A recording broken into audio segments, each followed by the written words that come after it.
നമസ്കാരം, ഭാരത് ലൈവിലേക്ക് സ്വാഗതം. നമസ്കാരം. പ്രശാന്ത്, ഇന്നലെ ഒരു ഹർത്താൽ ഉണ്ടായിരുന്നു. നിധിൻ എന്ന് പറയുന്ന കുട്ടിയുടെ മരണവുമായി ബന്ധപ്പെട്ടുള്ള ഹർത്താലാണ്. KPMS അടക്കം ആ ഹർത്താൽ പങ്കെടുത്തില്ല. അതെന്താണ് കാരണമെന്ന് എനിക്കറിയില്ല. ഏതായാലും ആ ഹർത്താൽ ചില അനിഷ്ട സംഭവങ്ങളുണ്ടായി. അതിൻ്റെ പേരിൽ ഗതാഗത തടസ്സം ഉണ്ടാക്കി. അതിൻ്റെ പേരിൽ ഹൈക്കോടതി കേസും എടുത്തിട്ടുണ്ടെന്നാണ് മനസ്സിലാക്കുന്നത്. ഏതായാലും അത്തരം ഒരു ഹർത്താൽ നടത്തുമ്പോൾ കേരളത്തിലെ രാഷ്ട്രീയ നേതൃത്വങ്ങൾ ആരും ആ ഹർത്താലിന് പിന്തുണ കൊടുക്കുകയോ സാധാരണഗതിയിൽ ഹർത്താൽ നിരോധിച്ചിട്ടുണ്ട് എന്ന് പറയുന്നുണ്ടെങ്കിലും സാധാരണഗതിയിൽ ഹർത്താലുകൾ പൊതുവെ നഗരങ്ങളൊക്കെ നിശ്ചലമാകുന്ന കാര്യമാണ് നമ്മൾ കാണുന്നത്.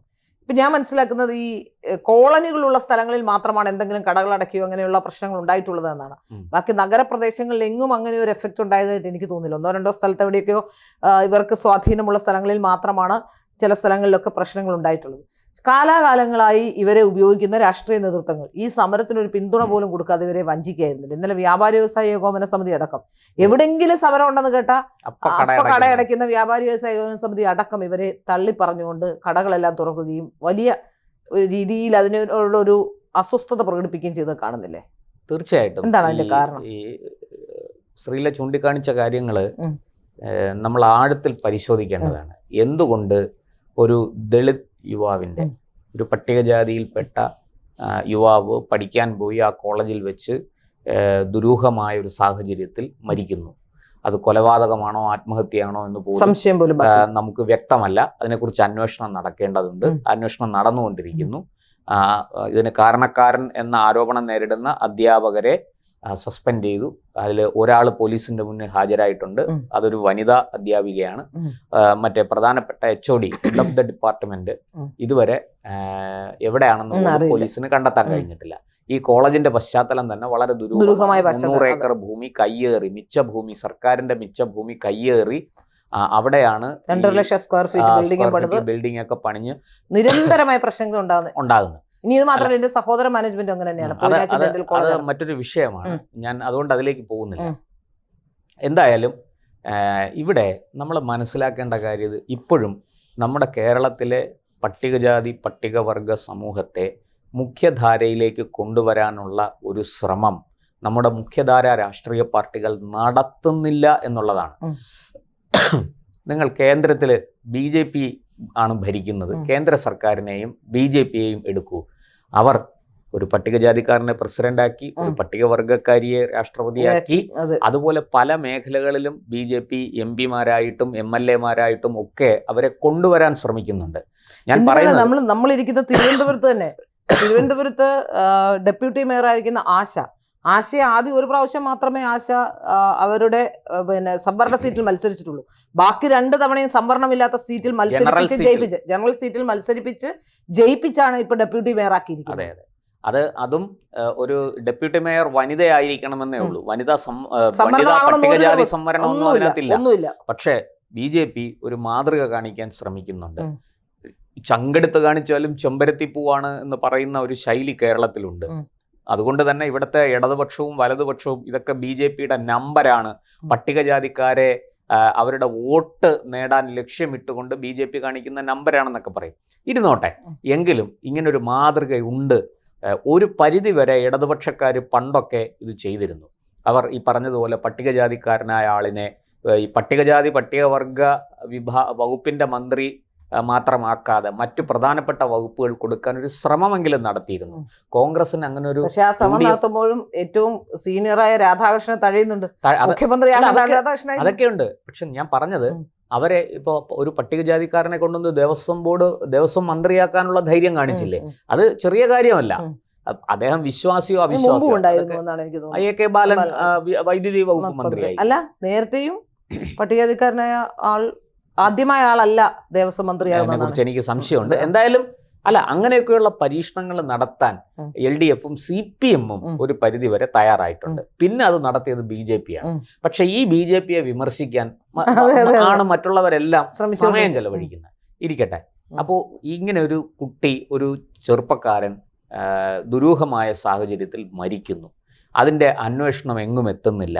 പട്ടികജാതി സംഘടനകൾ ചേർന്ന് ഒരു ഹർത്താലിന് ആഹ്വാനം ചെയ്യുന്നു. ഈ ഹർത്താലിന് ആഹ്വാനം ചെയ്ത ആൾക്കാരുടെ പശ്ചാത്തലത്തിലൊക്കെ എനിക്ക് വിയോജിപ്പുണ്ട്. ആ വിയോജിപ്പൊന്നും ഞാൻ നിഷേധിക്കുന്നില്ല. പക്ഷേ ഒരു കാര്യം നമുക്ക് പറയാതിരിക്കാൻ കഴിയില്ല. ഒരു പട്ടികജാതി വിഭാഗത്തിൽപ്പെട്ട യുവാവ് അല്ലെങ്കിൽ ഒരു വിദ്യാർത്ഥി മരിച്ചിട്ട് കേരള സമൂഹം എങ്ങനെയാണ് അത് എന്നുള്ളതാണ്. കേരളത്തിൽ സമൂഹം മൊത്തം ഇത് ഇന്ന് മാത്രമല്ല, ഇതിനു മുമ്പ് സിദ്ധാർത്ഥ് എന്ന് പറഞ്ഞൊരു പയ്യൻ മരിച്ചു പൂക്കോട്ടൂർ.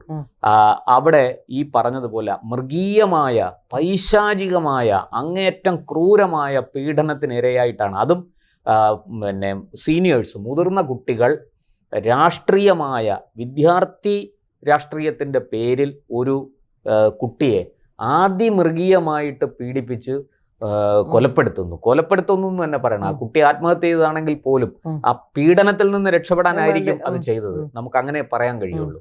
എന്നിട്ടും അന്നും കേരള സമൂഹം അനങ്ങിയിട്ടില്ല. പക്ഷെ കുറച്ചുകൂടി ഇതിലും കുറച്ചുകൂടി ഭേദമായിരുന്നു എനിക്ക് തോന്നുന്നുണ്ട്. അല്ല, കുറച്ചുകൂടെ അന്ന് മാധ്യമങ്ങളും ഒക്കെ കുറച്ചുകൂടി അവധാനത്തിൽ. ഇവിടെ നിതിന്റെ കാര്യത്തിൽ സത്യത്തിൽ ഒന്നും ചെയ്തിട്ടില്ല. ഒരു ചെറുവിരൽ അനക്കിയിട്ടില്ല. അതെ, ഒരു ലോൺ ആപ്പിലേക്ക് ആ ആത്മഹത്യയെ അല്ലെങ്കിൽ ആ മരണത്തെ ഒതുക്കാനാണ് ശ്രമം നടന്നത്. അതായത് രണ്ടും തമ്മിൽ വ്യത്യാസമുണ്ടായിരുന്നു. ഇതൊരു മാനേജ്മെന്റ്, ഈ മാനേജ്മെന്റിന്റെ സമ്മർദ്ദവും, ഈ മാനേജ്മെന്റ് തന്നെ അനധികൃതമായാണ് ഈ വസ്തു കൈയേറിയത്. അതായത് പിണറായി വിജയന്റെ മിച്ച ഭൂമി കയ്യേറി 2.5 ലക്ഷം സ്ക്വയർ ഫീറ്റ് ഉള്ള കെട്ടിടം നിർമ്മിച്ച്, അതും പിണറായി വിജയന്റെ കണ്ണൂർ ജില്ലയിലെ അഞ്ചരക്കണ്ടി എന്ന് പറയുന്ന സ്ഥലത്ത്. അതിന്റെ പേര് പോലും കണ്ണൂർ ദന്തൽ കോളേജ് എന്നുള്ള പേര് പോലും പുറത്തു പറയുന്നില്ല. അതാണ് ഇതിന്റെ പശ്ചാത്തലം. അങ്ങനെയൊക്കെയുള്ള ആ മാനേജ്മെന്റിനെ കുറിച്ച് ഒരക്ഷരം മാനേജ്മെന്റ് ആരാന്ന് പോലും ഇതുവരെ അറിഞ്ഞൂടാ. അബ്ദുൾ ജബ്ബാർ ഹാജി എന്ന് പറഞ്ഞ ആള് ഇപ്പൊ മലേഷ്യയിലാണ്. കള്ളപ്പണവുമായി ബന്ധപ്പെട്ട് വസ്തു തരംതിരിക്കലിനെതിരെ അദ്ദേഹത്തിനെതിരെ കേസുണ്ട്. നിരവധി സ്ഥാപനങ്ങൾ മലേഷ്യയിൽ തന്നെ കേസുണ്ട്, 2-3 കേസുകളുണ്ട്. അപ്പോ അത് കാരണം അദ്ദേഹത്തിന് അവിടുന്ന് വരാൻ കഴിയുന്നില്ല. ഇങ്ങനെയൊക്കെയുള്ള വളരെ ദുരൂഹമായ സാഹചര്യങ്ങളും പശ്ചാത്തലവും ട്രസ്റ്റിൽ നിന്നാണ് നിമിഷ ഫാത്തിമ IS-ലേക്ക് പോയത്. അല്ല, അത് അങ്ങനത്തെ ഒരുപാട് കാര്യങ്ങൾ നമുക്ക് പറയാനുണ്ട്. ഞാൻ നമ്മുടെ വിഷയത്തിൽ നിന്ന് പോകുന്നുള്ളത് കൊണ്ടാണ് ഞാൻ അതിലേക്കൊന്നും പോവാതിരിക്കുന്നത്. ഇരിക്കട്ടെ, ഇങ്ങനെയെല്ലാം ഉള്ള ഒരു സാഹചര്യത്തില് കേസ് എങ്ങും എത്തുന്നില്ല. തീർച്ചയായിട്ടും പ്രതിഷേധിക്കാനുള്ള അവകാശം നമുക്ക് എല്ലാവർക്കും ഉണ്ട്. പ്രതിഷേധിക്കേണ്ടതാണ്. ഈ ഹർത്താലിന് പിന്തുണ പ്രഖ്യാപിച്ചൊരു കൂട്ടർ വന്നിരുന്നു. അതാരാണെന്ന് ശ്രീലേക്ക് അറിയുമോ? ഹിന്ദു ഐക്യവേദിയാണ്. വേറെ ഒരു ഈ പറയുന്ന KPMS ഉൾപ്പെടെയുള്ള സംഘടനകൾ എന്തുകൊണ്ട് മാറി നിന്നു എന്നൊരു ചോദ്യമുണ്ട്. അവിടെ ഹിന്ദു ഐക്യവേദി അവര് ഈ ഹർത്താലിന് ഇവരെ ആഹ്വാനം ചെയ്ത ദിവസം തൊട്ട് സോഷ്യൽ മീഡിയയിലും അല്ലാതെയും പത്രസമ്മേളനങ്ങളിലും കൂടെ നേതാക്കൾ പങ്കെടുക്കുന്ന പരിപാടികളിലും ഒക്കെ ഇതിനെക്കുറിച്ച് പറയുകയും ഇതിനെ പിന്തുണയ്ക്കണമെന്ന് ആവശ്യപ്പെടുകയും ചെയ്തിട്ടുണ്ട്.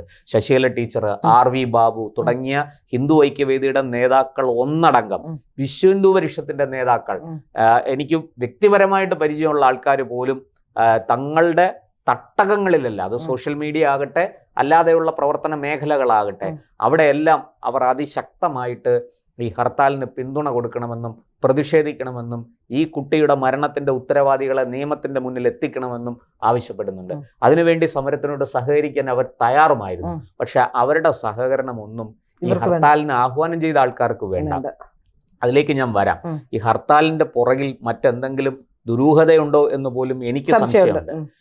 ഇരിക്കട്ടെ, പക്ഷേ ഹർത്താൽ അനുകൂലികൾക്ക് അവർക്ക് പ്രതിഷേധിക്കാം, കടയടയ്ക്കാൻ ആവശ്യപ്പെടാം, വാഹനങ്ങൾ കുറച്ചു നേരം തടഞ്ഞിടാം. ഇതെല്ലാം ഇവിടുത്തെ ഒരുപാട് ഹർത്താലുകളിൽ വലിയ അക്രമങ്ങൾ നടന്നിട്ടുണ്ട്. വലിയ അക്രമങ്ങൾ. പോപ്പുലർ ഫ്രണ്ടിന്റെ ഹർത്താല് നമുക്ക് സ്വാഭാവികമായിട്ടും അറിയാം, അക്രമം ഉണ്ടാകും. കാരണം അല്ല, വിധ്വംസക സംഘടനയാണ്, രാജ്യത്ത് അരാജകത്വം സൃഷ്ടിക്കാൻ പിറവിയെടുത്തിരിക്കുന്നവരാണ്. അതുകൊണ്ട് അവരതൊക്കെ ചെയ്യും. പക്ഷെ CPM നടത്തി ആഹ്വാനം ചെയ്ത, ഇടതുപക്ഷം ആഹ്വാനം ചെയ്ത ഹർത്താലിൽ CITUക്കാർ അക്രമം നടത്തി എന്ന് പറയുമ്പോൾ അത് നമുക്കൊരു ഒരു ഒരു വല്ലാത്ത ബുദ്ധിമുട്ട് തോന്നുന്ന ഒരു കാര്യമാണ്. അങ്ങനെയൊക്കെ സംഭവിച്ചിട്ടുണ്ട് കേരളത്തിൽ. ഞാൻ പറയുന്നത്, അങ്ങനെയെല്ലാം സംഭവിച്ച കേരളത്തിൽ ഇന്നലെ ഈ ഹർത്താൽ വിജയിപ്പിക്കാൻ വേണ്ടിയിട്ട് നിർബന്ധിച്ച് കടയടപ്പിക്കുക, അതുപോലെ സഞ്ചാര സ്വാതന്ത്ര്യം ഹനിക്കുക. നോക്കൂ, നിങ്ങൾക്ക് സ്വാഭാവികമായ ഈ യാത്രാ തടസ്സം അവർ സൃഷ്ടിക്കും, റോഡിൽ കുത്തിയിരിക്കും, ഇതെല്ലാം നമുക്ക് മനസ്സിലാക്കാം. പക്ഷെ ഒരു ക്യാൻസർ പേഷ്യന്റിനെ വഴിയിൽ തടയുന്നതിന്റെ മാനദണ്ഡം എന്താണ്? അതുപോലെ എൻട്രൻസ് പരീക്ഷയ്ക്ക് പോകുന്ന വിദ്യാർത്ഥികളെ തടയുന്നതിന്റെ പുറകിലെ ചേതോവികാരം എന്താണ്? ഇതിനകത്ത് പട്ടികജാതിക്കാരായ കുട്ടികളില്ലേ ഈ എൻട്രൻസ് എഴുതാൻ അതെ പോകുന്നത്? അതെ അതെ ഈ ആശുപത്രിയിലേക്ക് പോകുന്ന, പ്രത്യേകിച്ച് കീമോതെറാപ്പി പോലെയുള്ള ചികിത്സ ഡേറ്റ് എടുക്കാൻ. കിട്ടുന്ന തന്നെ ഈ നമുക്കറിയാം ഗവൺമെന്റ് കേരളത്തിലെ ആശുപത്രികളിൽ ഡേറ്റ് അതെ, കിട്ടുന്നതൊക്കെ അതെ ഏത് സമയത്താണ്? കേരളത്തിലെ വളരെ ക്യാൻസർ രോഗികളുടെ എണ്ണം വളരെ കൂടുതലാണ്. അതുകൊണ്ട് തന്നെ RCC അടക്കമുള്ള ആശുപത്രികളിൽ വലിയ തിരക്കാണ്. അവിടേക്ക് കീമോതെറാപ്പിക്ക് ഡേറ്റ് കിട്ടി. ആ ഡേറ്റിന് ഈ കീമോതെറാപ്പിക്ക് ഡേറ്റ് കൊടുക്കുന്നത് ഹർത്താലിന്റെ പ്രഖ്യാപനം നോക്കിയിട്ടാണ്. അല്ല, ഒരിക്കലും അല്ല. അവര് കൃത്യമായ ഇടവേളകളിൽ ഇത് കൊടുക്കുകയാണ്. അതെ. അപ്പോൾ ആ ദിവസം അവിടെ അവർക്ക് രോഗിക്ക് എത്തിയേ പറ്റുള്ളൂ. ആ രോഗിയെ തടയുക, ആ രോഗിയെ വെല്ലുവിളിക്കുക, എന്നിട്ട് നീ ഇത്രയും പറഞ്ഞതുകൊണ്ട് പോണ്ട എന്ന് പറയുക, അതൊരു ഗുണ്ടായിസമാണ്. അതെ അതെ അപ്പൊ പിടിച്ചകത്താക്കേണ്ടതാണ്. അത് ഇനി ഏത് ജാതിയിൽപ്പെട്ടവനാണെങ്കിലും ശരി, അന്നേരം അകത്താക്കണം. നമ്പൂതിരി തൊട്ട് നായാടി വരെ, ആരെയാണെങ്കിലും മുസ്ലിം ആകട്ടെ ക്രിസ്ത്യാനി ആകട്ടെ ആരും ആകട്ടെ, അത് ചെയ്യുന്നവന്റെ ജാതി മതമല്ല, അവൻ ക്രിമിനലാണ്. അതെ. അവനെ പൊക്കി അകത്തിടണം, ഒരു സംശയവും വേണ്ട, റിമാൻഡ് ചെയ്യണം. ഹർത്താലിൽ അക്രമം നടത്തിയാൽ ജാമ്യമില്ലാത്ത കുറ്റം ചുമത്തി കേസെടുക്കാം. പോലീസിന് അതിന് വകുപ്പുണ്ട്. അതെ അതെ അതെടുത്ത് PDPP Act ഇടാം. അത് ചുമത്തി അകത്താക്കേണ്ടതാണ്. അവിടെ ഒരു രോഗിയെ, ഒരു നിസ്സഹായനായ ഒരു രോഗിയെയും അയാളുടെ കൂടെ വന്ന സ്ത്രീയെയും വെല്ലുവിളിക്കുകയാണ്. അവസാനം പോലീസ് എത്തിയാണ് അവരെ സമാധാനിപ്പിച്ച് കൊണ്ടുപോയത്. ഞാൻ പറയുന്നത്, ഇത് സത്യത്തിൽ ഹർത്താൽ വിജയിപ്പിക്കാനാണോ പരാജയപ്പെടുത്താനാണോ? പരാജയപ്പെടുത്താൻ. ഇത് ഹർത്താൽ പരാജയപ്പെടുത്താനാണ്. പ്രതിഷേധം, അതായത് നാടെങ്ങും നമുക്ക് ശക്തമായി പ്രതിഷേധിക്കാം, പൊതുജനങ്ങളുടെ പിന്തുണ കിട്ടും, അതിന് ബുദ്ധി ഉപയോഗിക്കണം. അല്ല, ഏറ്റവും വലിയ പ്രതിഷേധം നമ്മൾ കണ്ടല്ലേ ശബരിമല സമരകാലത്ത് പ്രതിഷേധം കണ്ടല്ലേ, നാമജപ ഘോഷയാത്ര മാത്രമായിരുന്നു പ്രതിഷേധം. അതെ അതെ. എന്തുകൊണ്ട് അങ്ങനെ ചെയ്യുന്നില്ല? അതിന് പകരം ഈ അക്രമത്തിന് കോപ്പ് കൂട്ടുന്ന തരത്തിലേക്ക് ഇത് പോവുക, അത് തീർച്ചയായിട്ടും ഈ കോളേജ് മാനേജ്മെന്റിനെ സഹായിക്കാനാണോ എന്ന് എനിക്ക് നല്ല സംശയമുണ്ട്. കാരണം ഈ ഹർത്താൽ ആഹ്വാനം ചെയ്തു വന്ന ആൾക്കാരുടെ പശ്ചാത്തലം അത്തരത്തിലുള്ളതാണ്. അത് തീർച്ചയായിട്ടും അന്വേഷിക്കപ്പെടേണ്ടതാണ്. കേരളത്തിലെ ഈ ജാതീയമായ സപ്പോർട്ട് ഉണ്ടായിരുന്നു ഈ ഹർത്താലിന്. അതെ, ഈ ജാതീയമായ വേർതിരിവ് പറഞ്ഞ് കേരളത്തിന്റെ പൊതുസമൂഹത്തിൽ നിരന്തരം വിഷം കലർത്തിക്കൊണ്ടിരിക്കുന്ന ചില ആൾക്കാർ ഈ ഹർത്താലിന്റെ ഭാഗമായിരുന്നു. അവർ കൃത്യമായിട്ടും പെയ്ഡ് സെർവൻസ് ആണ്. ഈ പറയുന്ന SDPI, popular front, welfare party, Jamaat Islami തുടങ്ങി മുള്ളുമുരുക്ക്, മൂർഖൻ പാമ്പ്, സകല കുത്തിത്തിരിപ്പുകാരുടെയും എന്താ പറയണ്ട പെയ്ഡ് സർവൻസ് ആണോ ഇവര്? ഒരു മഹാൻ അധ്യാപകനാണ്, രാവിലെ വന്നിരുന്ന് ഫേസ്ബുക്കിൽ അങ്ങോട്ട് തള്ളാൻ തുടങ്ങി ഈ ജാതീയമായ ഇതിനെ കുറിച്ച്. അയാള് അംബേദ്കർ പറഞ്ഞ ഹിന്ദുമതത്തിലെ ജാതിക്ക് എതിരെയുള്ള കാര്യങ്ങൾ മാത്രമേ അയാൾ പറയുള്ളൂ. അംബേദ്കർ പറഞ്ഞ എല്ലാ കാര്യങ്ങളും പറയില്ല.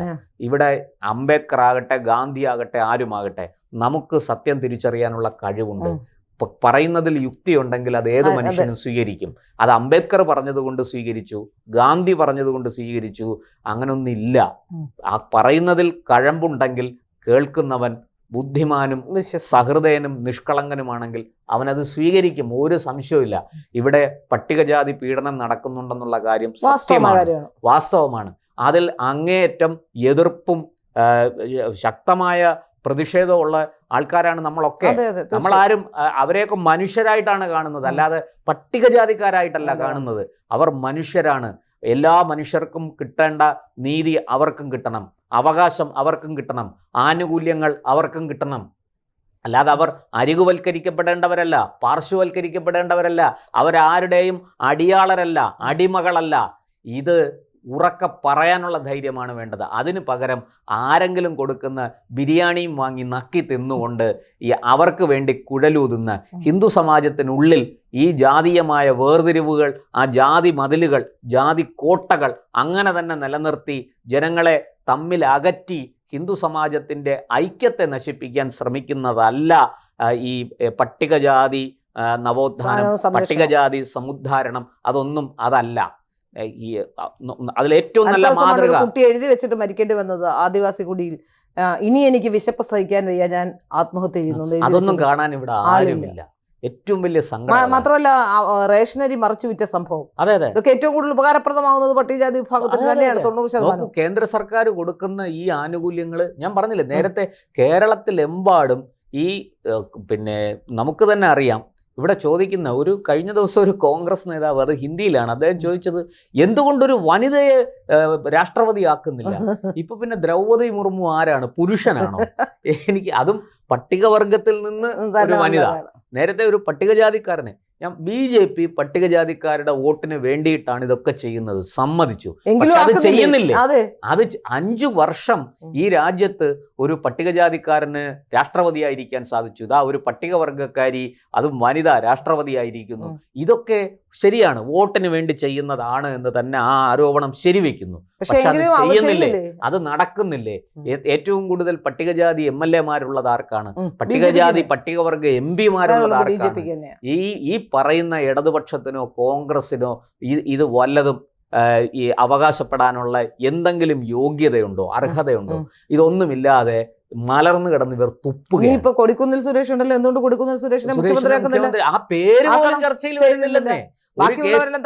ഒരു കേസിയും ഒരു വീഡിയും ഒരു രമേശ് ചെന്നിത്തലയും അല്ലാതെ എന്തുകൊണ്ട് പിന്നെ കുഞ്ഞാലിക്കുട്ടി എന്തുകൊണ്ട് കൊടിക്കുന്നിൽ സുരേഷിന്റെ പിന്നെ വരും? എങ്ങനെയെന്ന് വെച്ചാല് ക്രിസ്ത്യൻ മിഷണറി സഭകൾ പറയുന്ന ആൾക്കാരുടെ പേര്, പ്രിയങ്ക ഗാന്ധിയുടെ ഒക്കെ പേര് വരും. പക്ഷെ എന്തുകൊണ്ട് കൊടിക്കുന്നിൽ സുരേഷിനെ പോലെ ഒരാളുടെ പേര് വരുന്നില്ല? എന്തുകൊണ്ട് കോൺഗ്രസ് അത്തരത്തിൽ ഒരു തീരുമാനം കോൺഗ്രസ് എടുക്കുന്നില്ല?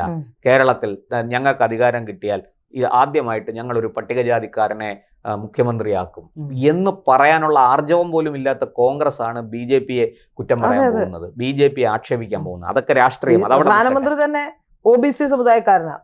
അല്ല, അതാ ഞാൻ നേരത്തെ പറഞ്ഞത്. BJP ചെയ്യുന്നത് പോലെ BJP-ക്ക് എപ്പോഴും സവർണ ചാപ്പയാണ്. ഇരിക്കട്ടെ, നമ്മുടെ ഇവിടെ നിതിൻ രാജിന്റെ മരണം അന്വേഷണം വഴിതെറ്റിക്കാനാണോ ഇന്നലത്തെ ഹർത്താലിൽ ശ്രമം നടന്നത് എന്ന് എനിക്ക് നല്ല സംശയമുണ്ട്. വെൽഫെയർ പാർട്ടി വന്നപ്പോഴേ സംശയിക്കേണ്ടി. കാരണം എന്താന്ന് വെച്ചാൽ ഇതിന്റെ മാനേജ്മെന്റിനെ കുറിച്ച് ഒരു അന്വേഷണം നടക്കുന്നില്ല.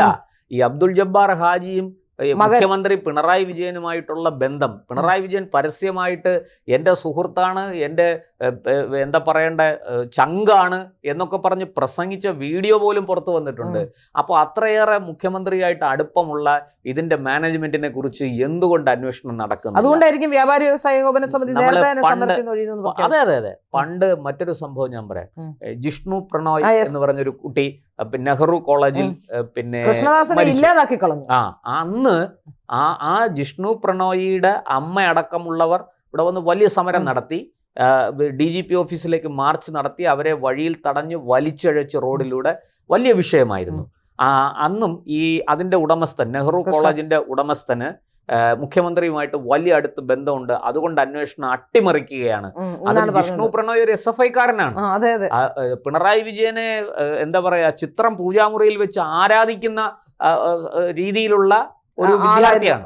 എന്നിട്ട് ആ വിദ്യാർത്ഥിയുടെ മരണത്തിൽ ഈ പറഞ്ഞതുപോലെ അന്ന് കാണിച്ചു കൂട്ടിയ കോപ്രായങ്ങൾ, അതുപോലെ തന്നെ നമ്മുടെ മാധ്യമങ്ങൾ കാണിച്ച, പക്ഷേ പിന്നീട് കൃഷ്ണദാസിനെ പിടിവിട്ടു, കൃഷ്ണദാസിനെ ഉപദ്രവിച്ചു, കൃഷ്ണദാസിന് ആ ജില്ലയിൽ കയറാൻ പറ്റാത്ത സാഹചര്യം വരെ ഉണ്ട്. അതെ, പാലക്കാട് ജില്ലയിൽ പ്രവേശിക്കരുതെന്ന് ഉണ്ടായി. അത് മാത്രമല്ല, ഞാൻ പറയുന്നത് ആ സ്ഥാപനത്തെ, ആ വലിയൊരു വിദ്യാഭ്യാസ സ്ഥാപനങ്ങൾ നടത്തുന്ന ഒരു കൂട്ടം വിദ്യാഭ്യാസ സ്ഥാപനങ്ങൾ നടത്തുന്ന ആ ഒരു സംരംഭത്തെ തകർക്കാൻ ഇതൊക്കെ ചില അച്ചാരം വാങ്ങിക്കൊണ്ട് ചെയ്യുന്നതാണ് നമ്മുടെ മാധ്യമങ്ങൾ. അതേ മാധ്യമങ്ങളാണ് ഇപ്പോൾ നിതിൻ രാജിന്റെ മരണത്തിൽ അവർക്ക് മാനേജ്മെന്റിനെ കാണുകയേ വേണ്ട, അന്വേഷിക്കുക. എന്താ 300 ഏക്കർ മിച്ച ഭൂമി കയ്യേറി 2.5 ലക്ഷം സ്ക്വയർ ഫീറ്റ് ഉള്ള കെട്ടിടം കെട്ടി ഈ എന്താ പറയാ വിദ്യാഭ്യാസ കൊള്ള നടത്തിക്കൊണ്ടിരിക്കുന്ന ഒരു സ്ഥാപനത്തെയും അതിന്റെ നടത്തിപ്പുകാരെയും കേരളത്തിലെ മാധ്യമങ്ങൾക്ക് അറിയുകയേ വേണ്ട. നിരവധി കോളേജുകൾ, ഫാർമസി കോളേജ്, ബിടെക്, എഞ്ചിനീയറിംഗ് കോളേജുകൾ, ഫാർമസി കോളേജ്, മെഡിക്കൽ കോളേജ്, അങ്ങനെ നിരവധി കോളേജുകൾ, ഡെന്റൽ കോളേജ് പൊയ്നാച്ചി തന്നെ, അങ്ങനെ പല മാനേജ്മെന്റുകൾ, ഒരേ മാനേജ്മെന്റ് പല പേരുകളിൽ പല ട്രസ്റ്റുകൾ ഉണ്ടാക്കുകയും ഇങ്ങനെ പല കോളേജുകൾ ഉണ്ടാക്കി ട്രസ്റ്റിന്റെ പറവിൽ തന്നെ നടക്കുന്ന ഉടായ്പകൾ കാണേണ്ടതുണ്ട്. കാരണം പെട്ടെന്ന് ഇതെല്ലാം പൂട്ടിപ്പോകുന്നുണ്ട് പ്രശ്നങ്ങൾ കാരണം. പിന്നെ ആ തുടങ്ങുന്നു. ഈ പൊയ്നാച്ചി ഡെന്റൽ കോളേജുമായി ബന്ധപ്പെട്ടാണ് ഏറ്റവും വലിയ ആരോപണം ഉയർന്നിട്ടുള്ളത്, സെഞ്ചുറി ഡെന്റൽ കോളേജ് പൊയ്നാച്ചിയിലുള്ള. അപ്പൊ അതുമായി ബന്ധപ്പെട്ട് അതിന്റെ മാനേജ്മെന്റ് തന്നെയാണ് ഈ മാനേജ്മെന്റ്. അവിടെ നിന്നാണ് നിമിഷ ഫാത്തിമ IS-ലേക്ക് പോയത്. കള്ളപ്പണം അടക്കമുള്ള ഇടപാടുകളുമായി ബന്ധപ്പെട്ട് തീവ്രവാദത്തിന് വേണ്ടിയിട്ട് പണം വരുന്നത്. അപ്പൊ ഇതെല്ലാം നിലനിൽക്കുക. ഇതൊന്നും നമ്മുടെ മാധ്യമങ്ങൾക്ക് അന്വേഷിക്കേണ്ട. ഈ ഹർത്താലിന് ആഹ്വാനം ചെയ്ത ആൾക്കാർ ഹർത്താലിനിടയ്ക്ക് ഈ കുഴപ്പങ്ങൾ സൃഷ്ടിക്കാൻ ശ്രമിച്ചത് ആരെ രക്ഷിക്കാനാണ് എന്ന ചോദ്യമാണ് ഉയരുന്നത്. അതിന് കൃത്യമായ മറുപടി കേരളത്തിന് ലഭിക്കേണ്ടതുണ്ട്, പൊതുസമൂഹത്തിന് അറിയേണ്ടതുണ്ട്. തീർച്ചയായിട്ടും അത്തരം കാര്യങ്ങളിലേക്ക് അന്വേഷണം പോകണം. യാത്രാ സ്വാതന്ത്ര്യം, സഞ്ചാര സ്വാതന്ത്ര്യം, അതുപോലെ തന്നെ നമ്മുടെ ഈ പറയുന്ന ദൈനംദിന പ്രവൃത്തികൾ അനുഷ്ഠിക്കാനുള്ള സ്വാതന്ത്ര്യം, നമ്മളെ കച്ചവടവും കാര്യങ്ങളും ഒക്കെ ചെയ്യാൻ നമുക്ക് സ്വാതന്ത്ര്യമുണ്ട്. അതിനെ തടസ്സപ്പെടുത്തുന്ന, അതിനെ തടയുന്ന തരത്തിലുള്ള ഒരു സമരവും നമുക്ക് അംഗീകരിക്കാൻ കഴിയുന്നതല്ല. പക്ഷേ പ്രതിഷേധിക്കണം, ബുദ്ധിപൂർവ്വം പ്രതിഷേധിക്കണം, ഏറ്റവും ശക്തമായി പ്രതിഷേധിക്കണം, നീതി കിട്ടും വരെ പ്രതിഷേധിക്കണം. ആ പ്രതിഷേധത്തിന് ഒരു മാധ്യമം എന്നുള്ള നിലയ്ക്ക് നമ്മളും കൂട്ടുനിൽക്കാം, പിന്തുണയ്ക്കാം. ഏതറ്റം വരെയും ആരെയും ഭയക്കാതെ നിങ്ങൾക്ക് വേണ്ടി സംസാരിക്കാൻ ഞങ്ങൾ തയ്യാറാണ്. പക്ഷേ ഇവിടുത്തെ മുഖ്യധാരാ മാധ്യമങ്ങൾ അതിന് തയ്യാറല്ല എന്നുകൂടി നിങ്ങൾ ഓർക്കണം. ഇത്രയും കാലം നിങ്ങൾ അവരെയൊക്കെയാണ് ഏറ്റവും ശ്രേഷ്ഠരായി കണ്ട് അവരുടെ കുഴലൂത്തുകാരായിട്ടാണ് നിങ്ങൾ പ്രവർത്തിച്ചത്. ഈ കേരളത്തിലെ രാഷ്ട്രീയ കക്ഷികളടക്കം, പ്രധാനപ്പെട്ട രാഷ്ട്രീയ പാർട്ടികളടക്കം, രാഷ്ട്രീയ നേതാക്കളടക്കം ഒരു നിതിൻ രാജിൻ്റെയും ഒരു സിദ്ധാർത്ഥിൻ്റെയും ഒന്നും മരണത്തിൽ ചങ്ക് തകരുന്നവരല്ല. അവരെ ഒന്നും അത് സ്പർശിച്ചിട്ട് പോലുമില്ല എന്ന് ഈ സംഭവങ്ങൾ തെളിയിക്കുകയാണ്. അതുകൊണ്ട് നിങ്ങളുടെ ബുദ്ധി ചെലുത്തി ചിന്തിച്ച് നിങ്ങളുടെ സംഘടിത ശക്തി നിങ്ങൾക്ക് നീതി ലഭിക്കാൻ വേണ്ടിയിട്ട്, പോരാട്ടത്തിന് വേണ്ടിയിട്ട് നിങ്ങൾ ഉപയോഗിക്കുക. അല്ലാത്ത പക്ഷം നിങ്ങളെയും വെറും വോട്ടുകുത്തി യന്ത്രങ്ങളാക്കി ചാപ്പയടിച്ച് നിങ്ങളെ എല്ലാ കാലവും ചൂഷണം ചെയ്യുന്ന ഒരു സംവിധാനം മാത്രമേ ഈ നാട്ടിൽ ഉണ്ടാവുകയുള്ളൂ. നിങ്ങൾക്ക് നീതി ലഭിക്കില്ല എന്ന് ഒരിക്കൽ കൂടി പറഞ്ഞുകൊണ്ട് നന്ദി, നമസ്കാരം.